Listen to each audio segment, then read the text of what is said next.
जहांगीर। इसको लिखना मत बेशक से आप। देखो जहांगीर के अगर हम शासन की बात करें तो अकबर का शासन मैंने आपको बताया कि शुरुआती दिनों में अकबर आपका जो है बहुत सारी चीजों से घिरा हुआ था, हरम दल हो या उसकी प्रवृत्ति शुरुआती दिनों में किसी और प्रकार थी, लेकिन अकबर धीरे धीरे धीरे धीरे क्या हुआ, जैसे जैसे वो इंटेलेक्चुअल पर्सन से मिला, विद्वान व्यक्तियों से उसकी मुलाकात हुई, तो उसके वजह से उसके जीवन में परिवर्तन आया। और मैंने आपको बताया था कि पहले उसने क्या किया आपका कि 12 महीने में से 9 महीने उसने आपका जो है वो मांस खाना बंद किया, मांसाहार को बंद किया। फिर बाद में जब आपका हिंदू विद्वान से वो मिलते, पुरुषोत्तम दास से थे, तब उन्होंने प्रण ले लिया कि भाई जो है मैं अब जो है मांसाहार नहीं करूंगा। तो इस तरह से मतलब उसके जीवन में बहुत सारे परिवर्तन आए कि उसने देखा कि भाई ये दमनकारी प्रथाएं हैं, व्यक्तियों को मतलब उनके अंग काटने की सजा नहीं दी जानी चाहिए किसी को। तो बिल्कुल उसी तरह की उदारता और जनहित की भावना से जहांगीर गद्दी पर बैठा। यानी आप उसके शासन को अगर देखेंगे तो उसमें जनहित की भावनाएं थी और उसने लगभग शासन चलाया ऐसा ही जैसा कि अकबर ने चलाया, एक उदार व्यक्ति की तरह उसने अपने शासन को चलाया। लेकिन बहुत सारे लोगों ने उसको काउंटर किया है। काउंटर क्या किया है उस पर कहा जाता है कि जब उसने कांगड़ा कांगड़ा के मंदिर पर अटैक करवाया तो वहां पर उसने जश्न मनाया गाय को काटकर, शाहजहां ने। तो उस पर फिर ये आपका प्रश्न चिन्ह लगे कि ये तो आपका जो कट्टर इस्लामिक पक्ष के व्यक्ति हैं उस तरह की माइंड सेट का पर्सन है ये। बहुत जगह उसने वराही मंदिर में जो आपका उनकी मूर्तियों को उठा करके फेंक दिया उसने। ठीक है, और जो गुजरात के जैनी थे, यानी कि जो जैन धर्म के लोग थे, उसको नाराज होकर के गुजरात से निकलने को कह दिया। तो यानी कि ये तो सभी धर्मों का फिर आदर नहीं कर रहा है। लेकिन वहीं पे आप देखोगे कि वो उज्जैन के जो जदरूप गोसाई टेम्पल है वहां पे जाता था क्योंकि उसकी वेदांत में रुचि थी जहांगीर की, तो वहां पर भी वो जाता था। 1612 का विवरण मिलता है कि आपका जहांगीर ने रक्षाबंधन को मनाया और अपने हाथ पर राखी बंधवाई थी उसने 1612 में जहांगीर ने। तो जहांगीर के बारे में कुछ विरोधाभास भी हैं। यानी कि वो कभी कभी तो ऐसा समझिए कि हम कह सकते हैं कि वो एक निरंकुश व्यक्ति की तरह शासन करने लग जाता था, या उसके निर्णय एक निरंकुश व्यक्ति की तरह दिखते हैं। लेकिन ज्यादातर उसके शासन में जो डिसीजन दिखाई देते हैं वो उदार डिसीजन दिखाई देते हैं। मतलब वो किसी छोटी चीज पर भी बहुत बड़ी सजा बोल सकता था कभी कभी, और कभी बहुत बड़े अपराध को भी माफ कर सकता था। तो इस तरह का जहांगीर का आपका कैरेक्टर रहा। हम सब करें, समझ में आया थोड़ा उसका कैरेक्टर किस तरह का था? तो आप कहेंगे थोड़ा भैया विरोधाभास ही है, एक मिक्स कॉन्ट्रास्ट है उसका जो कैरेक्टर है। तो उसी जहांगीर को हमको समझना है। ये तो इसका कैरेक्टर रहा। एक याद रख लेना, इसका जो जन्म हुआ था, जन्म जहांगीर का ये हुआ था कि 1569। और मैंने कहा था आमेर जब उसकी शादी हुई थी तो 1562 में हुई थी अकबर की शादी। तो 7 वर्ष तक जब उसके बच्चा नहीं हुआ तो अकबर मिन्नतें मांगने लगा सब जगह जाकर के, और कहता है कि मैं जो है जब भी मेरा बच्चा होगा तो मैं जाकर के वहां पर अजमेर शरीफ में जियारत करूंगा, यानी कि पैदल जाऊंगा मैं दिल्ली से, आगरा से मैं पैदल जाऊंगा। तो कहते हैं कि भाई आपका जो आगरा में थे, आगरा में जो संत थे जिनका नाम है शेख सलीम, तो सलीम चिश्ती के आशीर्वाद से ने पुत्र प्राप्त हुआ। यानी कि मरियम उज जमानी यानी जोधाबाई अंतिम दिनों में आपका जब उन्होंने अकबर को जन्म दिया था तो कहाँ पर थी वो आपका, तो वो थे आपका कहाँ पर, याद रख लेना, शेख सलीम के यहाँ पर। इसीलिए उन्होंने नाम भी क्या रखा अपने पुत्र का, सलीम। और साथ में शेख सलीम चिश्ती के आशीर्वाद से प्राप्त हुआ, तो अकबर उसको बोलते भी शेखू बाबा थे, शेखू बाबा। ये अन्य नाम भी लिख लेना इधर किनारे पे, क्योंकि एक परीक्षा में कभी कभी पूछ ले जाते हैं।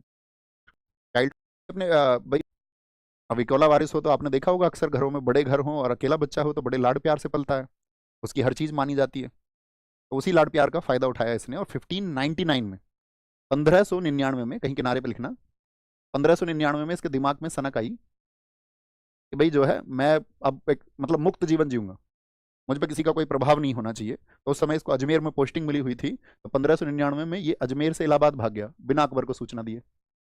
अजमेर से इलाहाबाद भाग गया, यानी कि प्रयागराज भाग गया। कहाँ भाग गया? इलाहाबाद भाग गया 1599 में। ठीक है, और यहाँ पर सबसे इंपॉर्टेंट बात क्या है कि अकबर को पता चलता है इस बारे में कि ये भाग चुका है, तो अकबर बहुत सारे प्रयास करता है और यहाँ पर भेजता है अकबर किसको, इसकी हत्या करवाई थी मैंने कल बताया जहांगीर ने, तो अकबर भेजता है यहाँ पे अबुल फजल को, तो भाई जाकर के लड़के को मना के लेके आओ, लड़का थोड़ा सा हमारा हमसे रुष्ट हो गया है, हमारा बच्चा बेटा। तो वो मनाने जाता है। अब वो तो अपनी सनक में, अच्छा तुम मुझे जीने नहीं दोगे चैन से, वो भी राजकुमार है, उसने बोला इसको हटाओ रास्ते से अबुल फजल को, तो अबुल फजल की हत्या करवा दी वीर सिंह बुंदेला के द्वारा। और वीर सिंह बुंदेला को बाद में जब वो गद्दी पर बैठा तो उसको एक उच्च पद दिया था, मनसब बनाया था, उच्च अधिकारी बनाया उसको।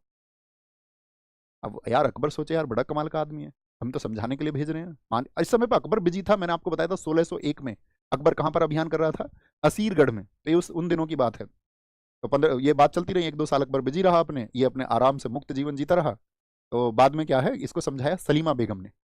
हुई सलीमा बेगम, सलीमा बेगम बैरम खान की पत्नी, याद है सलीमा बेगम?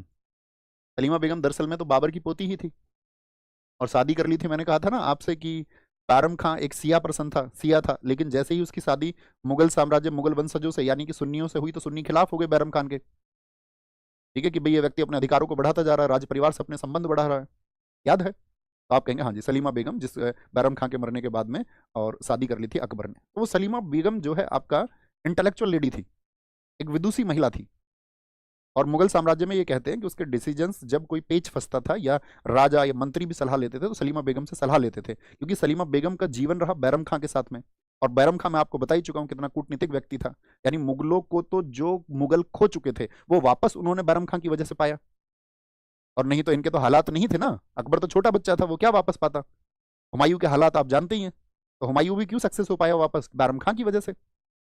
तो वो एक मतलब आपका विदुषी महिला थी, तो उस सलीमा बेगम की बड़ी इज्जत और हम कहें सम्मान था दरबार में। तो सलीमा बेगम गई, सलीमा बेगम जाकर के समझाती हैं आपका किसको, तो सलीमा बेगम आप एक तरह से समझिए माँ ही लगी जहांगीर की, तो पत्नी तो है ही अकबर की।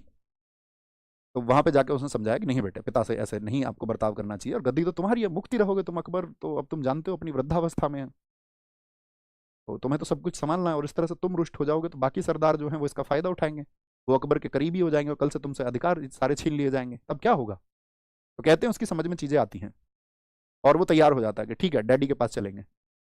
और डैडी के पास चलेंगे तो वो डैडी से आकर के माफी मांगता है। अकबर ने कहा मेरे बेटे कम टू मी, उसको हक किया, गले लगाया, बोले बड़ा नालायक तो है तू, पर क्या करें, तुझसे कुछ कह नहीं सकते हम। मन ही मन में बोला होगा अकबर, क्या करे लाचार है, मैंने कहा ना उसके पुत्रों ने उसको ज्यादा परेशान किया, बाकी तो उसने बोला ठीक है कोई नहीं। ऐसे ही तो उठाते माँ बाप की लाचारी का फायदा लोग। अब फिर थोड़े दिन रहा, बोला यार यहाँ तो ये लोग काम वाम करवाते हैं, इस जागीर को देख लो, उस जागीर को देख लो, फिर से चला गया। अब सलीमा बेगम के द्वारा इसको फिर बुलवाया गया, फिर समझाया इसको, तो कहते फाइनली जब इसकी दादी की मौत हुई, इसकी दादी कौन है, हुमायूं का दादा है, हुमायूं की पत्नी हमीदा बानो, तो हमीदा बानो की डेथ पर ये आया, और कहते उसके बाद फिर इसने कोई विद्रोह नहीं किया, कोई मनमानी नहीं की। और क्योंकि उस समय पे अकबर एकदम से जीर्ण अवस्था में था, तो इसको दिख गया कि अब तो शासन मैं ही चलाऊंगा, अब इधर उधर भागने से मतलब नहीं है, अब दिल्ली के बादशाह होने का नंबर आ चुका है। ठीक है, तो ये सारी चीजें याद रखेंगे। पहला प्रयास किसके द्वारा इसको समझाने का, सलीमा बेगम, इसकी माँ के द्वारा, ऐसे समझिए, माँ का मतलब सौतेली माँ। और मृत्यु किसकी पर आया, अपनी दादी की मृत्यु पर फाइनली आगरा आ गया और फिर वहां पर सेटल हो गया। शासन के बारे में मैं इसको बता चुका आप सब लोगों को कि शासन इसका लगभग क्या रहा, एक उदार शासन रहा। ठीक है, बात क्लियर है, आगे चले, आगे चले, बता दिया करो तुम मुझे, जब आराम से धीरे से समझो और सुनो। 1606, अब ये गद्दी पे बैठ चुका है 1605 में, तो 1606 में इसके पुत्र, इसके पुत्र खुसरो ने, खुसरो ने विद्रोह किया।